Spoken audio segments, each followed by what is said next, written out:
Seguimos en La Tucumana de mañana, 10 y 11 minutos y ya está ella con nosotros, nos aguantó un poquito, justo tenemos una nota en el bloque anterior, así que gracias a nuestra arquitecta preferida, Gaby Neme.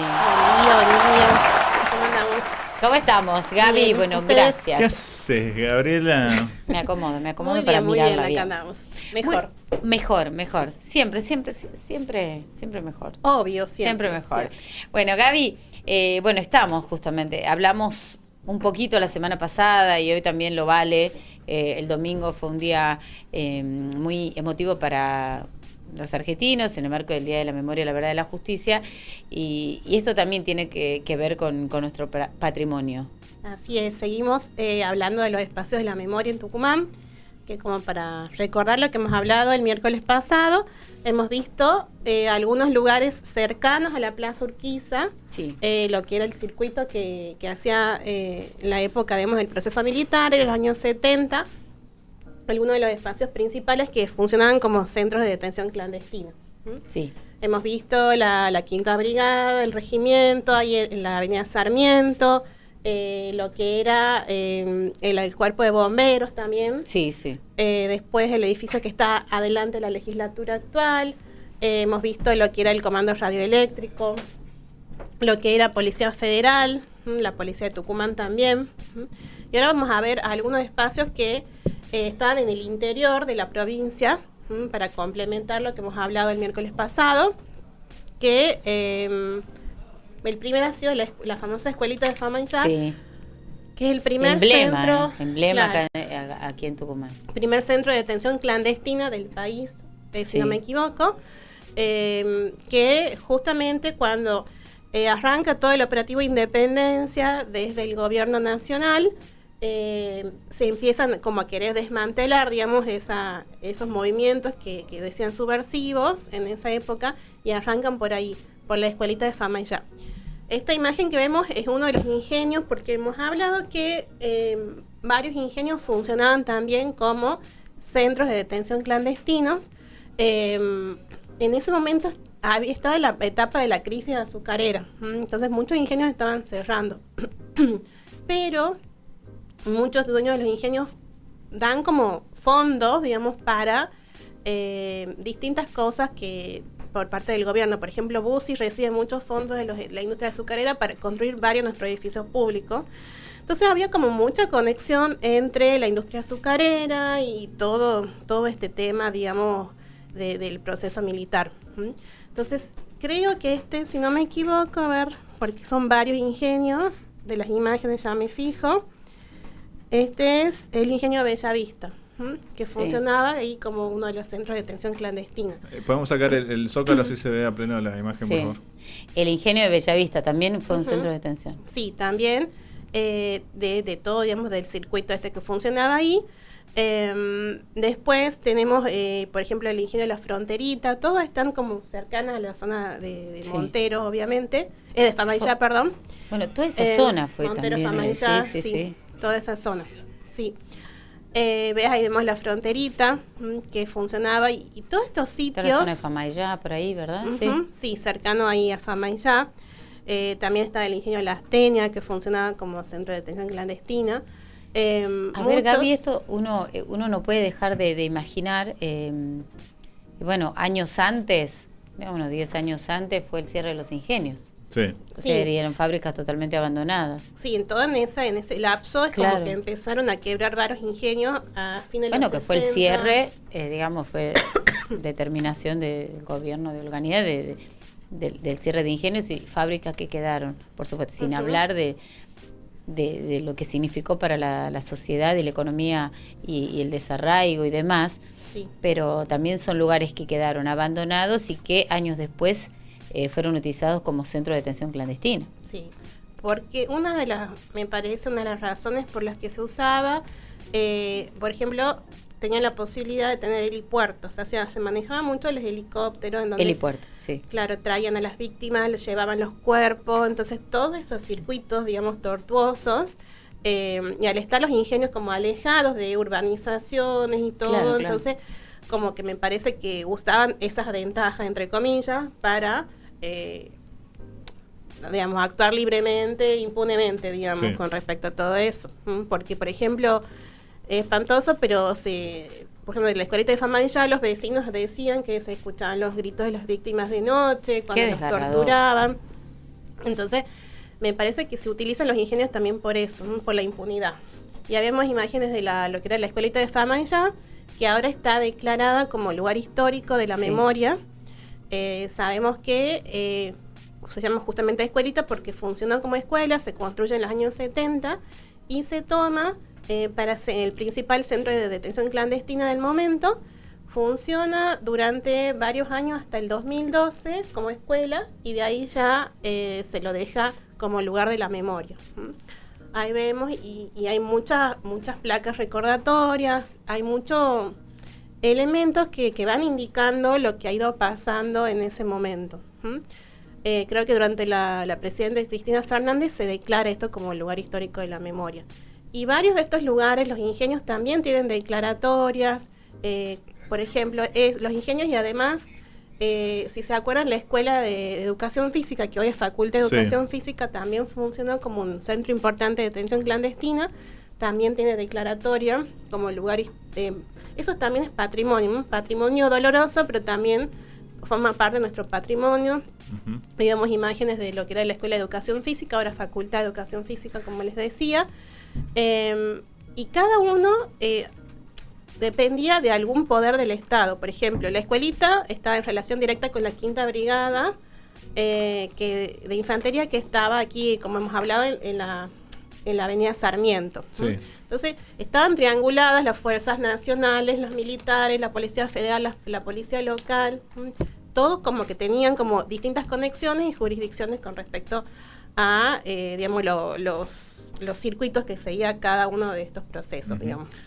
Son muchísimos, ¿no? Los Muchísimos. centros clandestinos. Uno se pone a ver, y por ejemplo, no sé cómo será en otras provincias, pero por ejemplo de Rosario yo sé que estaba la Quinta de Funes, que era un lugar importante de un centro de detención, que aparte había como una cosa psicológica con el lugar, porque tenía pileta y ahí como que quebraban algunos, Claro. Usaban como- algunos de los secuestrados y demás.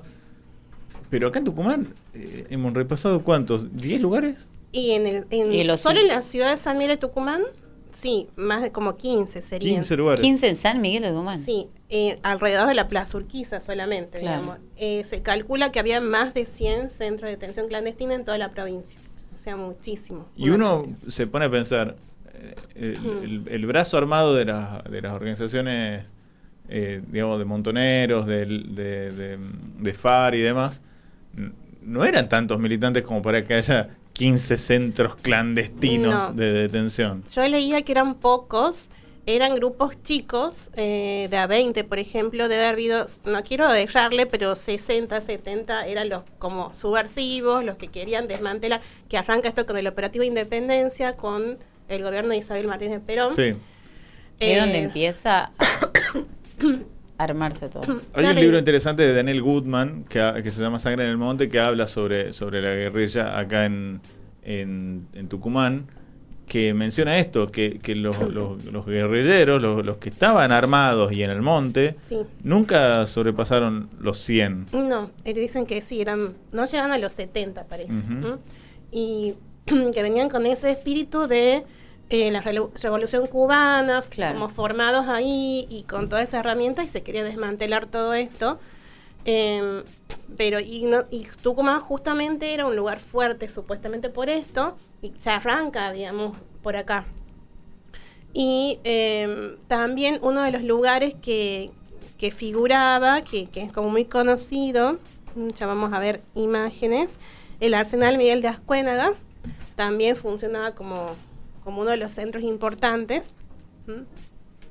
No sé si tenemos la imagen por ahí, pero bueno, arranca todo eso con el Vila, después sigue con Bussi también. Es la época como más oscura de todo este proceso. Ese es el Arsenal. Sí. Que vemos.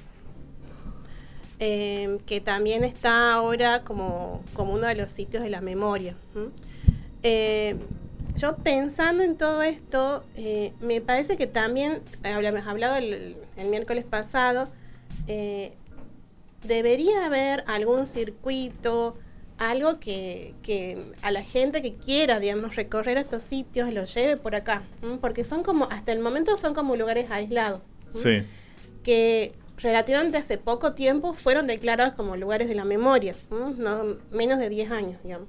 Entonces me parece que estaría bueno como plantear eso, no sé si desde el turismo, desde algún organismo, digamos, o desde gente cultura. de cultura, plantear estos recorridos, digamos, como de la memoria, como hablábamos el miércoles pasado, en otros países, por ejemplo, en Europa, que han habido mucho todo el tema de los gobiernos totalitarios, hay como mucha más presencia desde la cultura, desde la memoria. Desde la educación también. Exactamente. ¿No? Uno piensa que no es lo mismo quizás leer sobre el horror que se vivió en aquellos años que ir y ver los rastros de ese terror. Pero como pasa en Alemania, por ejemplo, ¿no? Claro. Y pasamos, por ejemplo, en la Plaza Urquiza, todos los días, o sea, es muy cotidiano el circuito que uno hace, pasar por esos lugares como algo natural, diario, y no nos damos cuenta, digamos, de todo lo que ha pasado ahí. Lo pasamos como un lugar más, digamos. Entonces, sí, eso también pienso, ¿no? Que tener presente que esos lugares son están presentes en la vida cotidiana, sí. También transmite la idea de que todo eso ocurría a la vista de todo el mundo, y era tanto el miedo, tanto el terror, que bueno, ya en un momento no había una respuesta ante eso. Y callabas y bueno, sobrevivías. Y en algunos casos había una complicidad, ¿no? Pero también. Digo, debe haber habido eso, la idea de sobrevivir, de pasar la tormenta, ¿no? Sí, yo pienso en ponerte en el lugar eso, siendo joven en ese momento, y ver que, no sé, amigos tuyos desaparecen o lo que sea, entonces el pánico, el terror, porque justamente eso querían infundir, digamos. Entonces no hay que juzgar, me parece, a las personas que estaban calladas, porque nada, intentaban como sea sobrevivir. Y sí, obviamente que había muchas complicidades, pero es una historia muy reciente, entonces creo que se está perdiendo mucho, y si bien sí hay movimientos que todavía mantienen el recuerdo, pero yo no sé hasta qué punto, no sé, los chicos de 15, 20 años tienen como conciencia, digamos, de todo esto. Y es una historia las nuevas generaciones, aparte que la historia de nuestro país, o sea, es un país con una historia no tan extensa, o sea, no es una historia, estamos hablando de muchos años. Nuestro país es un país joven, y si hablamos de la última dictadura militar. Sí, es historia moderna. Sí, eso es un buen tema, eso, ¿no? Para desarrollarlo, para conversarlo, porque yo pienso, calculo que acá todos nuestros padres vivieron eso, ¿no? Y seguramente nos podrán transmitir lo que se vivía en aquel momento. Pero ya los que vienen después de nosotros, es como que uno pierde la referencia del anclaje de lo que se vivió realmente, ¿no? Que no es lo mismo, como te decía hace rato, no es leerlo, que tener un testimonio, o que verlo palpado, reflejado, en algún sitio, ¿no? Sí, es un tema bastante polémico, porque es como muchas veces como que se quiere hacer que no era tan así, o que no había tanta gente, o sea, como que está como muy atacado, digamos, el tema este.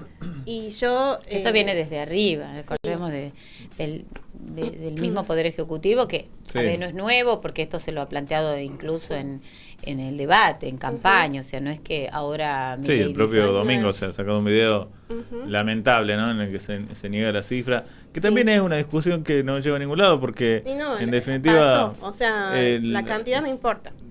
Claro, porque hay un piso un para piso darle tolerable gravedad, para darle gravedad. Sí, haya sido 1 o 10 o 100, ha pasado y ha sido espantoso. Entonces, y damos por sentado ahora que vivimos en democracia, pero no valoramos lo que significa, digamos, la democracia. Y yo, bueno, la nota que ha salido esta semana, escribía y decía, yo he tenido la suerte, y bueno, creo que varios de acá, de no nacer en eso, de nacer ya con la democracia implantada, entonces, pero la gente que no ha tenido esa suerte, entonces creo que tenemos que valorar, digamos, la libertad que tenemos y la ventaja esta de vivir en democracia. Y la responsabilidad también de los grandes, ¿no? La responsabilidad con las nuevas generaciones, ¿no? También. Sí, sí. Así que sería un buen tema plantear circuitos de la memoria, por ejemplo. Sí, y también pensaba en esto de que realmente la triangulación, la interconexión entre los sitios demuestra que había un plan de exterminio, ¿no? Que no hubo ni excesos, ni guerra, ni que se le fue la mano, sino que había un plan. Un plan de exterminio. Un plan de exterminio, un plan que fue sistemático. En el que se usaron los recursos del Estado, ¿no? Y que fue del Estado hacia los civiles, y que nunca va a ser lo mismo que el Estado atente contra los civiles que al revés, ¿no? Claro. Entonces eso creo que es importante también, por eso creo que es importante el material que vos traes, Gaby, que nos permite sacar Famayllá, ¿no? Esta es el Club Nueva Baviera. Claro, el Ingenio Nueva Baviera también, uno de los ingenios que hablamos el miércoles pasado, se transforma. Este es un club de fútbol, funciona hoy por hoy como un club de la ruta 38 hacia el este. Es una zona, la zona de Nueva Baviera de Famayllá. Pero bueno, decimos, estamos hablando de 100, o sea, de 15 en lo que es el Radio Capital, y después trasladás el resto al interior, es una cifra, a ver, abrumadora, ¿no? Porque estamos hablando de centros clandestinos de detención, tortura. Y en la escala que tiene Tucumán, que es la provincia de menor superficie de la provincia. Claro. O sea, es una cantidad increíble y aparte hay estadísticas que dicen que cada 15 días se da de baja a 200 personas, entonces son cifras como... Se daba de baja, estamos hablando, se asesinaban sistemáticamente. Sí, para decirlo de una no manera tan sutil. Brutalmente, pero sí, espantoso. Y estas imágenes que veíamos antes eran del ingenio que en lo que era la chimenea del ingenio, fue una ciudad como el lugar de hablando, de tortura también, que quedó como espacios simbólicos, digamos, de ese momento, pero tampoco yo creo, espero no errarle, que hay ningún tipo de mantenimiento de estos lugares justamente como lugares de la memoria. Y muchos no lo saben siquiera, porque uno se queda con el ex Arsenal o la escuelita de Famayllá, pero estamos hablando de 100 puntos. Sí. ¿Ves? Acá esta es la chimenea del ingenio. Del ingenio, sí, que quedó como rastro de eso, pero que vemos que está como a la buena de Dios, digamos, como que no hay ningún tipo de conservación con respecto a esto. Claro. Ahí vemos que tiene todo la vegetación que lo está invadiendo, eso está como en medio en ruinas. Entonces, así como conservamos otro tipo de patrimonio, me parece que también tenemos que conservar este patrimonio. Así es. Bien, bueno, y es válido sobre todo en estos tiempos, ¿no? En estos tiempos en el que todavía, fue domingo, el Día de la Memoria, la Verdad y la Justicia, y bueno, y nos sumamos a este grito unánime, ¿no? De nunca más. Gaby, gracias, siempre nos encanta tenerte. Igualmente estar acá. Así que la semana que viene te vemos, si Dios quiere. Buen fin de semana largo. Largo. Sí. Y vas a ser la primera en venir la semana que viene, porque... es más, creo que vas a abrir vos la semana que viene. Creo que nosotros con León arrancamos a las 10. Exactamente. Y vos creo que arrancás a las 8, Gaby. ¿No te contaron? Gracias, Gaby. A ustedes. Buen fin de. Igualmente. Nosotros, señores, nos vamos a la pausa. Tenemos mucho más en La Tucumana, que sigue hasta la 1 de la tarde. Hasta la 1 de la tarde. Hasta la 1 seguimos. Somos La Tucumanidad Hecha Radio. Joaquín dice que la música sigue así. Estás en La Tucumana. Estás en la 95.9. Tu radio.